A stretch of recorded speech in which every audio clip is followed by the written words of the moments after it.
Welcome back to the Future Green podcast, Future Bites.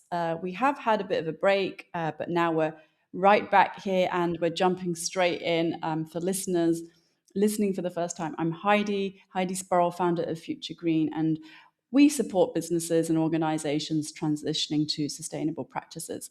And today I'm very excited to shine a light on the Carbon Literacy Project, and in particular in the education sector, with a very special guest, Rebecca Stacey from Carbon Literacy Project. And Rebecca plays a key role in coordinating carbon literacy for schools, helping educators and students really understand the climate crisis, and more importantly, take meaningful action. And through her work, she's supporting schools to embed sustainability into everyday learning and empowering the next generation to make a difference. And I've invited Rebecca here because I just remember our very first conversation. Rebecca, you're just so enthusiastic and passionate with this topic. I had to get you on.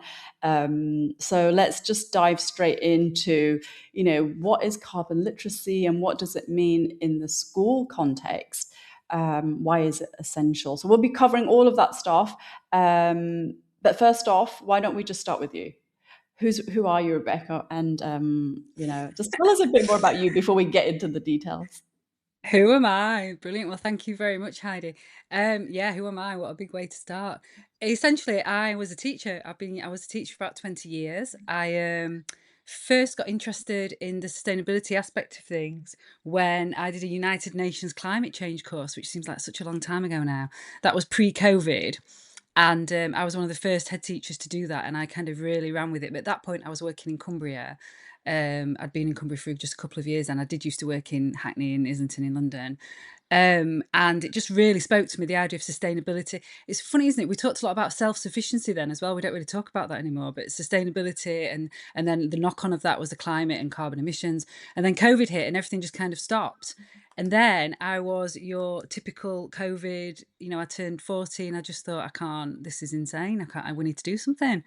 We cannot just carry on as if nothing's happening, especially in schools when we were just starting to see through subjects. I was primary, so through subjects such as RE, some science by the time they got to year 6, and maybe in some of the reading we did, these themes were trickling through, but nowhere near as much as the children wanted them to, or they were on news stories by that point, and we'd get asked questions in assemblies, and it just seemed like we were just ignoring it. So I changed career completely. I love stopped that. teaching. I Just left headship. pivoted away from the everyday grind of teaching. Well, it was, I loved my job. I absolutely loved it. But honestly, I cannot tell you some of the, so especially some of my colleagues and the interactions they had with Ofsted post-COVID. It was very demoralising. And I just thought, nothing's going to change here. We're just going back to it as if we've done nothing, as if schools haven't worked really hard. So I started a master's at the University of the Highlands and Islands and in zero carbon communities. And to help with that and to just keep money coming in, and because, as you do, get a job, I worked for a local charity here in Cumbria, then called CAFS, now called Future Proof. And as part of their kind of mission, I was just marketing. I went in at like entry level marketing, because what can head teachers do but talk about themselves a lot? So I thought, I must be able to talk about this charity a lot as well. I'll do that. And they put all of their staff through carbon literacy, which was amazing. Wow. And I guess I didn't realise how lucky I was then. So as part of my induction into CAFS, or Future Proof as it is now, I did a carbon literacy course, and that just was a massive moment for me, So that was where part I of was your just like, wow, this. onboarding. Yeah. Every member of staff did it. Yeah. That's fantastic. Regardless of what they were doing for their charity. It was a sustainable focused charity. It did various projects throughout Cumbria, from housing to farming and things like that. But every member of staff went through it, and the trustees and stuff like that. So, but it was a real flashpoint, because it was just I then went on to be a trainer, and I delivered training for that charity. But it was still like, wow, this is the stuff that needs to be in everywhere. And it's such a concise and well organized course that I've never known anybody do a carbon literacy course and just walk away and think, everyone kind of walks away empowered and wanting to do more. So that was kind of my entry point into it all. I'm glad you say that it had that impact on you, because we launched carbon literacy in 2023 in Hong Kong.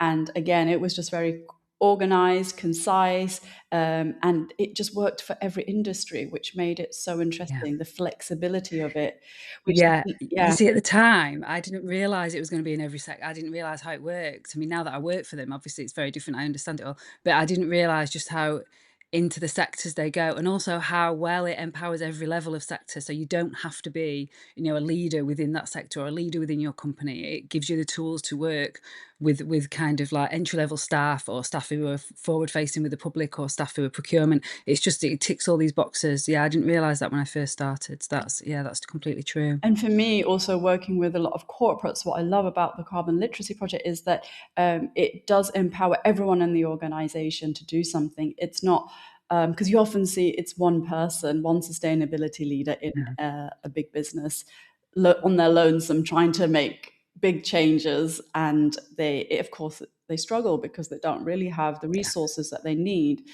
But when you have the Carbon Literacy Project, you can train. It's designed to be accessible for everyone Yeah. at every level, no matter your seniority, no matter your knowledge of sustainability, no matter if you're sitting at the front desk as a receptionist, or if you're, a senior in the senior management team. Yeah. So how does that then apply to schools? Because the exciting thing is you brought this into the school space, education Yeah. space. So what would it have been now? About a year and a half ago, 2 years ago, I was getting to, I've nearly finished my master's. I was working, blah, blah, and I just thought, right, I need to do something else. And this job came up, school sector lead for the Carbon Literacy Project, and it just was every Venn diagram aligned, and it was just one of those interviews where I thought, there's nobody else that could do this. It has to be me. So I was, very, very passionate about that. I didn't realize that we've got a huge education team in it, but they were mainly working with universities and colleges. There were some organisations working with schools. There's some fantastic organisations out there who've got some carbon literacy courses for schools. There's some brilliant governments and local governments that are working with schools, but there was no kind of sector lead from a carbon literacy point of view. So I started with schools, and the first thing I did was do some like just getting to know people webinars with head teachers in schools and organisations that were already engaged. And I kind of hit on the idea that actually we need to do all school staff first. Just a generic course that can be adapted slightly if need be, but that incorporates discussions and activities that involve any adult really that's involved with that school. And that's because, like you say, I know what it's like being a head teacher. I know what it's like being a leader and trying to do something by yourself. But this is such a huge thing. It's a bit like when they launched a school sports thing, and they had one school sports leader who was meant to somehow corral everyone into doing every bit of sport, PE and activity and outdoors activity possible.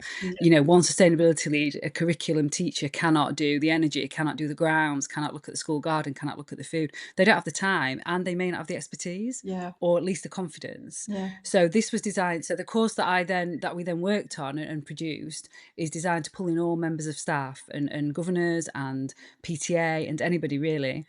It's and it would hopefully give them the agency to go, right, actually, we know where our carbon emissions are. We know what this means. We know what that means. This is what we can do at our school. And then the knock-on effect of that is this what we can do for our community and what we can do for our pupils. So we started with school staff, and that course was launched last June, and it fits in really well with some of the courses that other organisations are using as well. So we've got other organisations who've got pupil courses, so some schools have taken on those as well. And then we're currently working on our own pupil course now, which I'm hoping will be, I mean, it's that you never kind of like to commit to a time frame. You never know. But I'm hoping that There we will is definitely have it demand, out as by we September. recently saw. There is Yes, demand for this there is a people. huge. I mean, that's the other thing. The minute I started talking to people about it, because I'm never saying it replaces curriculum. I took part in the government's consultation, the UK government's consultation last May, was it?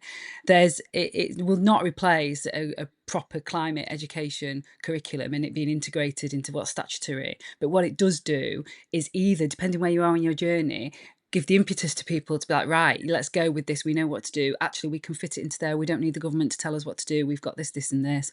Or it's the kind of cherry on top. If you're a school that's working really hard and wants that recognition and wants to make sure that all the staff members know what you're doing and that all staff members can help children or can help your students, then it's a cherry on top for that. So whilst it's not a complete replacement for anything else, It's not it meant to does be. really fit Yeah. well what schools are doing. No, exactly. Yeah. It's a short Yeah. course, So we started isn't with it? a staff one.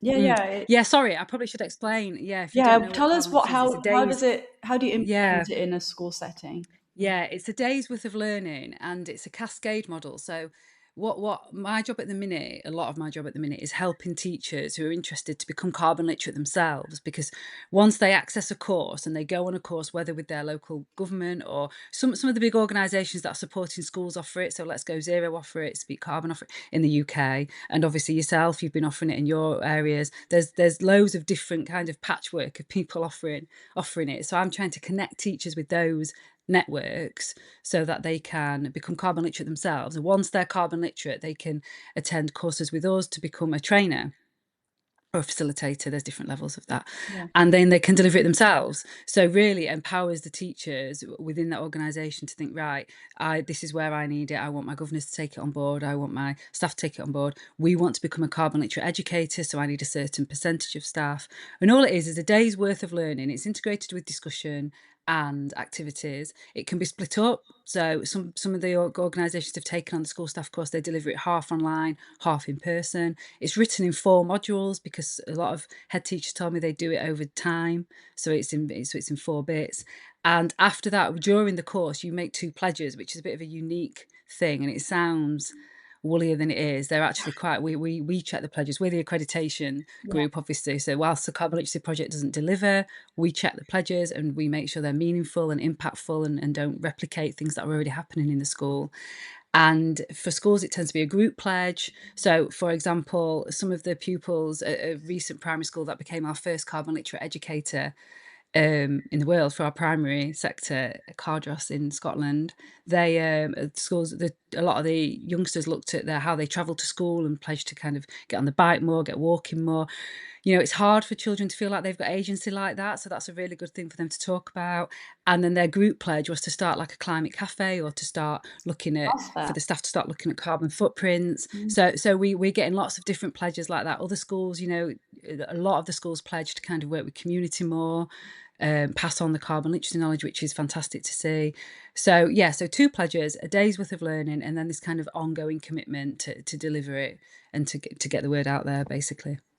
I love that you just touched on so many really important things, that you mentioned, even getting the PTA involved, because as you know, Mm, parents have such a sway and they're just so I don't want to say they're opinionated, but I mean, I'm a parent myself, so I can say that. But a lot of their, they carry a lot of weight with what goes on in the school, and they yeah. like to really share their thoughts. Especially, I find in the primary, we're having our own discussion now about food, and it's a bit controversial. But I love that you get the PTA involved, because it isn't just teachers teaching.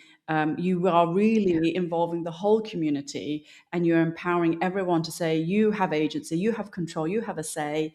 What you bring to the table is valuable, because we're giving you the tools to enable you to Mm, speak up, essentially, yeah. on how you can contribute and why this is important. And you might get a few Yeah. who fall away, that are not that interested, but you will definitely find people who are like, I've been trying to find a way to express my concerns on climate, or food waste, or whatever the issue is, how my kids get to Mm, school, why are they not on electric buses collectively, whatever the issue. So I love that it really does involve everyone, because ultimately it's the community that can have the strongest voice and get things done, I suppose. And those pledges are really great. The climate cafe and the walking to school, mm. they're fantastic. So starting at a young age, you said get them in while they're young, but how early can you really start? I mean, let's just get into the nitty gritty. Yeah, well, this is something that I'm talking to the sector about at the minute, actually. So the pupil course that I'm working on at the minute is 14 to 18. It's that kind of secondary, upper secondary, but it's very easily adaptable. And the thing, I can't really say the problem with it on a podcast, Challenge. can I? But the challenge, we all know teachers, and we all know how they love to adapt, and they love to, and a great teacher will see the materials and think, right, that'll work for that Yeah. class, that'll work for that class. I That's what can teachers adapt do. it like this. And yes, and obviously that's a challenge for me when I'm writing a course, because whilst I love the teaching profession, it's like we do need to make sure that we are hitting audience specific. And if we want them to be carbon literate and we're trying to protect a standard and make sure that they walk away understanding, then we have have to make sure that they are actually understanding what we're saying to them. Some organisations have adapted a course for lower down, and like I mentioned, a primary school there, and that's in Argyll and Bute, and they've done really well at adapting.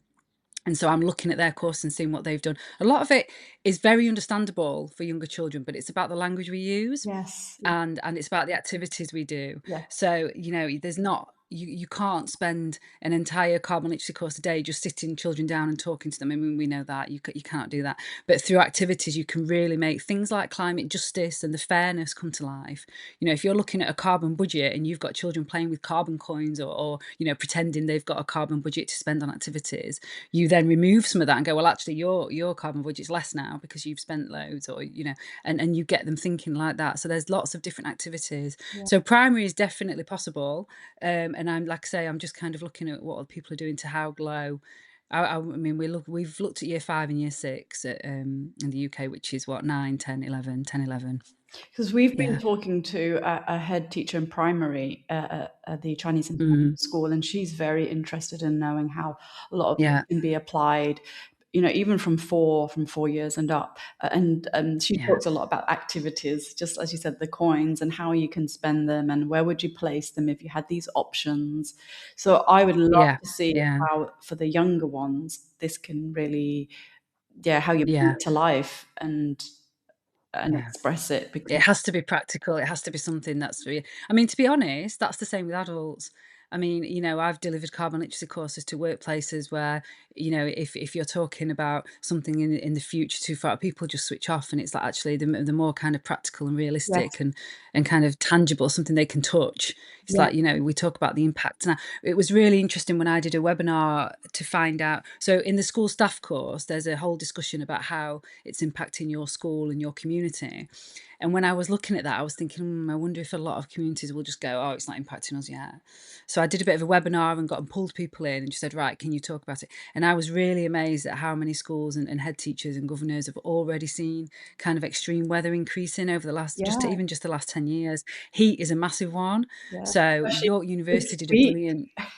Yeah, well, so universities are doing studies into this and cooler classrooms and how, but so many of our classrooms, and I'm sure it would be the same overseas if you're not used to heat, would be the same. They're just not set up for it. So, but interestingly, and one thing that did make me think was a nursery who have recently had their whole nursery, covered in that kind of bouncy, safe tarmacy stuff. I don't know what it's called. Yeah. So it's a safe cover, safe floor, but it massively overheats.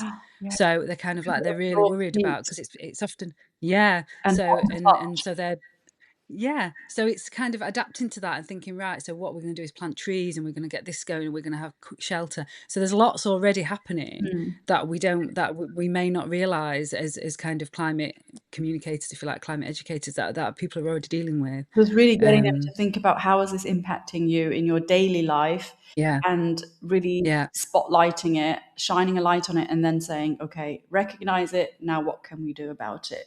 Yeah. Rather than kind Yeah, of like head in definitely. the clouds. This will, it's really saying, hey, sorry for the interruption, but just in case you don't know who we are, I want to welcome you to the Future Green, Future Bites podcast. I'm Heidi, and this is where sustainability meets real world action in food. I'm the founder of Future Green, and I'm thrilled you're here. Before we dive into today's guest interview, I wanted to share more about what we do. We're not just consultants, we're change makers, and we partner with communities, local suppliers, and underrepresented groups to co-create tangible solutions in food service sustainability. Whether it's designing strategy sprints, so that's our flagship workshops, or auditing supply chains, training teams with actionable tools, our mission is rooted in inclusion, impact, and transformation. And so in this series of Future Bites, we bring those stories to life. We are sitting down with inspiring leaders from our community, like our past meetup speakers or local chefs, sustainability trainers, and social innovators, to unpack their journeys, their challenges, and ideas for a greener food future. So whether you're looking to source seasonally, reduce food waste, or just bring more equity into the supply chain through reimagining menus for climate, each episode promises hope, insight, and practical step forward. So Before we dig into today's conversation further, please explore how Future Green can help you and partner with you in the food service industry so that we can bring sustainability from concept to kitchen.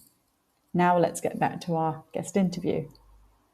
Think about how is this impacting you in your daily life, Yeah. and really Yeah. spotlighting it, shining a light on it, and then saying, okay, recognize it. Now, what can we do about it? Yeah. Rather than Yeah. kind of like head Definitely. in the clouds. This will, it's really saying we're going to put the time in to think about what's happening Yeah. and what can we do. Yeah, yeah, and I think the other thing with the carbon literacy courses is there's always a sense of optimism. That's kind of one of the standards. Yeah, We try and walk away with a bit of optimism, and so to that end, I've peppered them both really with really nice practical case studies, so that people can see, this is what that school's done and it's worked. This is what this company's done and it's worked. So that people can come away with ideas beyond just the pledges, but just thinking, right, this idea, whether it's a repair shop within your school grounds or just planting a wildflower meadow, all the co-benefits that come from that doesn't necessarily have to be purely about carbon emissions, but yeah. it just gives people those ideas and settles in the brain a bit and think, oh, maybe that could work for us. I don't know. Because then actually Yeah, they do see the links over time. It isn't just carbon emissions, like water yeah, use and yeah, biodiversity and food, how it impacts on the supply chain. So they yeah. do Oh, get definitely. into those Yeah, later on, don't they? So yeah. do you have any, let's say there's a head teacher or even just a teacher trying to make changes in their school. Have you got any my case studies a heavy word, but any examples of some success stories where you've seen this is a great story, I want to share that because it will help someone Mm, making a decision, oh, should we yeah. do this or should we not? Because obviously it's easier once you've seen other schools do it first. It is, and that, in a way, is why carbon literacy is so powerful, because it does pull these schools together in a bit of a community. Um, Collating case studies was really interesting because I kind of put it out there. I was like, right, I'm looking for examples of this, and they just start screaming it. The best results always come when it's a group effort on the school's behalf, whether that's a multi-academy trust who's pulling in sustainability leads from different schools to work together, or whether it's within that school, a group of teachers working together. Like I said before, one teacher can't do it all. So, there's this, there's climate action plans, there's paperwork to go with it and everything like that. But that's, I mean, that's the case in all schools, really. Schools are used to doing that. But I think this idea of having a kind of tangible group, and they look at something and they go, right, there's easy wins, there's things that they can do straight away that will immediately have an impact on school life, whether that's a garden or, like I said before, the wildflower meadows, whether that's looking at your space. We've got some brilliant case studies in the school staff course about roof spaces that have been adapted to be green roofs and have Oh, attracted wildlife, as well as kind of cool the building more efficiently and save money that way. And then there's your bigger wins. There's looking at kind of your energy sources, looking at long-term projects, looking at solar panels. So it is just that contextual, but throughout it all, it's that idea of sharing what you're doing and reaching out to the community and being, right, this is what I'm looking for. Can anyone help? Has anyone done this before? Because you can feel quite alone. And I think if you've not, I mean, it's not that it can be a bit of a pessimistic place, but sometimes literally the weight of the world, you're thinking, how can I yeah. make a difference when it's just me? So, if you start working as a group and looking at what the others, and also pupil voice is massive. Once you get the students involved, there's all kinds of things that come up from that. Hence, you're doing It's a bit the full program now, which is Yeah, yeah. Well, I think a big part of the pupil course after the staff course was because of I wanted staff to feel confident to answer questions. And, there's a lot of studies out there that, children, pupils, young people are worried about the future. They disengage because they don't know what to do. I think there's been the last one of the surveys that I quote is a global study where it's like 72% of something like 10,000 students that they asked feel that they're worried about the future. So it is a huge problem. So, empowering action from the adult's perspective is really helpful because the students can see what can be done and what's happening. And yeah, then that has a knock-on effect of giving them the agency to do their own. And that's the best way to tackle any worry, really, is just to yeah. act. So they can make the Mm. connection between climate and the future. Really thinking, Yeah, yeah. yeah, yeah, yeah, yeah. And so, if a teacher is thinking about getting started and they need to persuade the finance person to support this, how do they get started? Like, give us some tips.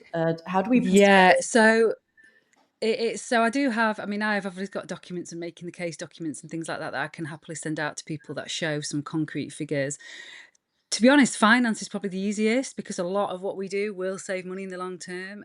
Things like looking at energy suppliers, looking at your water use, looking at your electricity use, looking at your window. I mean, there may be some initial outlay, not always though. Sometimes it's as easy as thinking, right, we just need a big campaign to do this to make sure everything's switched off. All of those kind of things. The finance can often see the point in it. It tends to be the challenge tends to be squeezing it into a massively busy school life Mhm. and CPD. So one of the things that I always say to people is don't rush it. We've got, if you're looking at your CPD calendar for next year, your professional development Yeah, time, then let's plan something in there, yeah, and let's start gentle with people and say, right, we're not going to put the whole school through a carbon literacy course straight away because that, we're going to pick who's keen, and you will find some staff are keen, they're interested. Let's yes, start with those. Let's start with the kind of messengers, the trusted messengers of the community, get them out there. People will be woo, do that. And then really, once it does cascade through.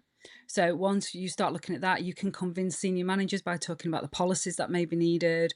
Here in the UK, the government have had a big push for climate action plans and sustainability leads. So that's a good knock on for senior leaders and governors to say, look, we need people, we need our staff to be confident in what they're doing. This yeah, is a good way to start that. And like I say, I've never known anybody walk away from a carbon literacy course not empowered and not urging to do something. So get your senior staff on a course. yeah. That's often the best way to get them on side.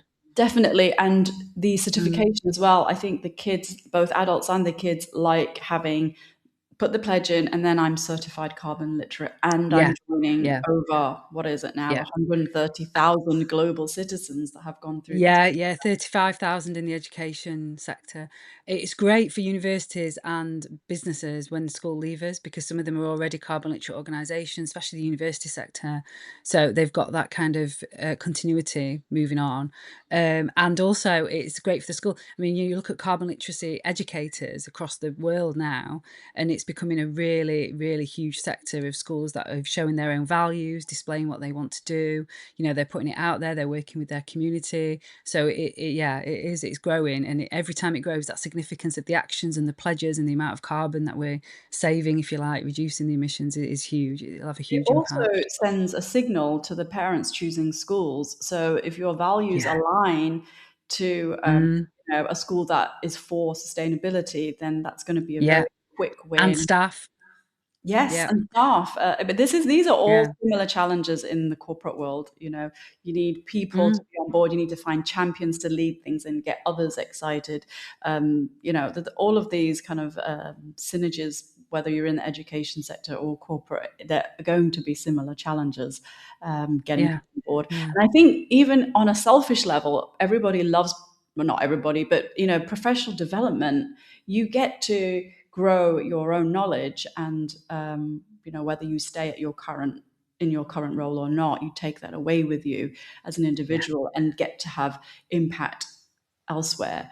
So the idea of being Yeah. able to get certified and be a carbon literate, be carbon literate through the NGO is fantastic.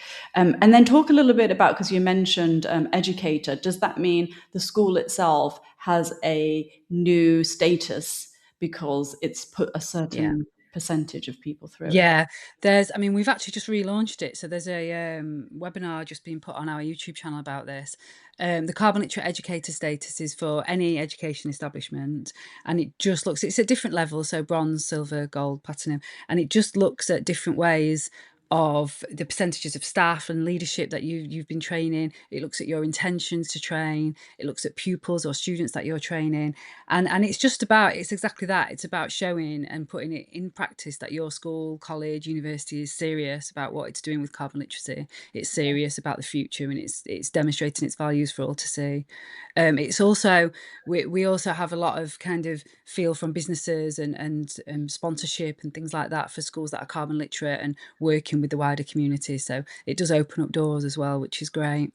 Yeah, fantastic. So It's fairly new for schools, so is it similar to the carbon literate organization standard for yeah, businesses? The business, yeah, they yeah, just yeah, call it yeah. CLO, and for the educators. Yeah, CLE. And I think that the main difference obviously is the fact that the students and pupils involved within a CLE. So we've kind of, like I say, we've just relaunched it to make it more accessible, recognizing that schools can have a very different ratio of staff to pupils and things like that. So it just makes it easier to get your percentages.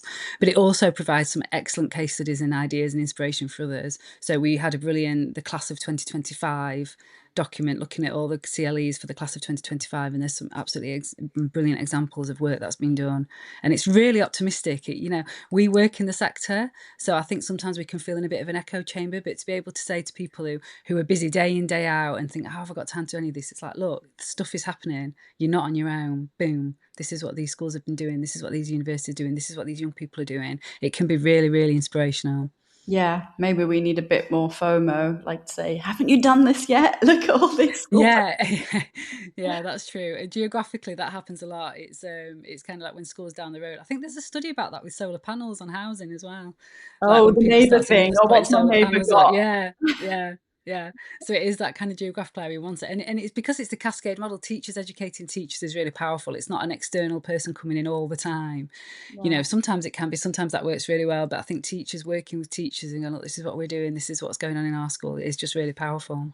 Yeah, I love that, and also the positive approach. I think that's really Yeah, important. Not just the positive approach, but with especially what you're doing is that we're educating, not top down. It's really train teachers and the students coming together and yeah. closing the loop on it. It isn't just like a one directional thing here.